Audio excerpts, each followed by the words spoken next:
নিউক্লিয় বিদারণ 1938। অটোহান 1879 খ্রিস্টাব্দে জন্মগ্রহণ করেন। 1968 খ্রিস্টাব্দে তার মৃত্যু হয়। স্ট্রাসম্যান 1902 খ্রিস্টাব্দে জন্মগ্রহণ করেন। 1980 খ্রিস্টাব্দে তার মৃত্যু হয়।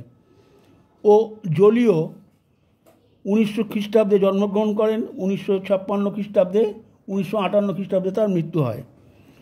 1937 সাল পর্যন্ত যা কিছু তেজস্ক্রিয় পরিবর্তন ঘটানো হয়েছিল তার মূল ব্যাপারটা ছিল কেন্দ্রকের ছোট ছোট কণা কিংবা কেন্দ্রক থেকে ছোট ছোট কণা বার করে দেওয়া।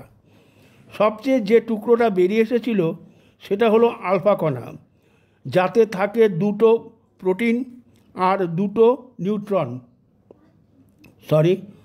প্রোটন আর দুটো নিউট্রন। কিন্তু 1938 সালে পদার্থবিজ্ঞানী অটোহান আর স্ট্রাসম্যান আবিষ্কার করলেন যে ইউরেনিয়ামের উপর নিউট্রন বর্ষণের পরিণতিতে যা যা পাওয়া যাচ্ছে তার মধ্যে কয়েকটির পারমাণবিক ভর একেবারেই কম। ইউরেনিয়াম এর পরমাণুর প্রায় অর্ধেক। এইবার বোঝা গেল পরমাণুর কোনো টুকরো ছেটে দেওয়া নয়, পরমাণুকে একেবারে বিদীর্ণ করে দেওয়া হয়েছে। জানা মাত্রই বোঝা গেল যে এ ব্যাপারটার গুরুত্ব বিরাট। লঘুমৌলের কেন্দ্রকে প্রোটনের তুলনায় যতগুলি নিউট্রন থাকে, ভারী মৌলের কেন্দ্রকে তার থেকে অনেক বেশি নিউট্রন থাকে। ইউরেনিয়াম পরমাণু বিদীর্ণ হলেই তা থেকে অনেকগুলি নিউট্রন বেরিয়ে আসে। 1938-এ প্রধানত জোলিওর কাজের সূত্রে এই ব্যাপারটা উপলব্ধি করতে পারার পর কেন্দ্রককে আঘাত করে এক মৌল থেকে অন্য মৌলে রূপান্তরণের ট্রান্সমিউটেশন সম্ভাবনাটি বাস্তব রূপ নিল। একটা বিক্রিয়া মালা চেইন রিয়াকশান বা এক ঘটনা থেকে বৃহত্তর ঘটনায় গড়িয়ে যাওয়ার ব্যাপার দেখা গেল এখানে। এমন কোনো নিউক্লিয় প্রক্রিয়া যদি ঘটানো যায়, সরবরাহকৃত এক একটি নিউট্রন পিছু একাধিক কার্যকর নিউট্রন নির্গত হবে, তাহলে বিক্রিয়ার গতি ক্রমাগত বাড়তে থাকবে।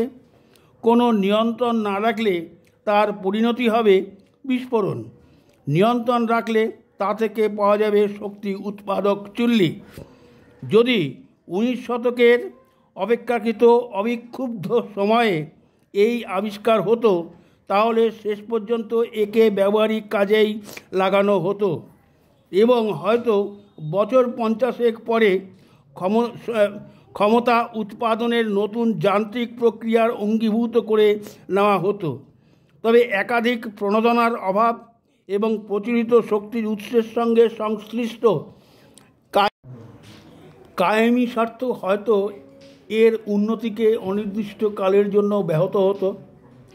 কিন্তু এক্ষেত্রে একটা নতুন বিশ্বযুদ্ধের ঠিক প্রাক্কালে ঘটল নিউক্লিয় বিদারণের এই আবিষ্কার।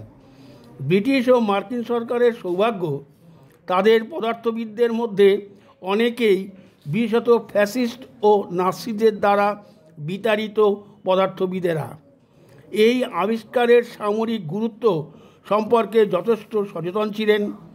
এরা সামরিক ও অসামরিক কর্তৃপক্ষকে বোঝালেন এই প্রকল্পটি নিয়ে সর্বপ্রযত্নে কাজ চালানো উচিত, কারণ তা না হলে শত্রুপক্ষই আগে বোমা ফেলবে। জার্মান বিজ্ঞানীরা কিন্তু মিত্রপক্ষের বিজ্ঞানীদের ক্ষমতা সম্পর্কে এই ধারণা পোষণ করতেন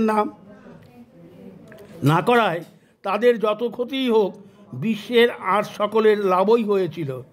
জার্মান বিজ্ঞানীরা ভাবতেই পারতেন না যে জার্মানির বাইরে আর কোথায়ও বিজ্ঞানীরা পরমাণু বোমা বানাতে পারেন।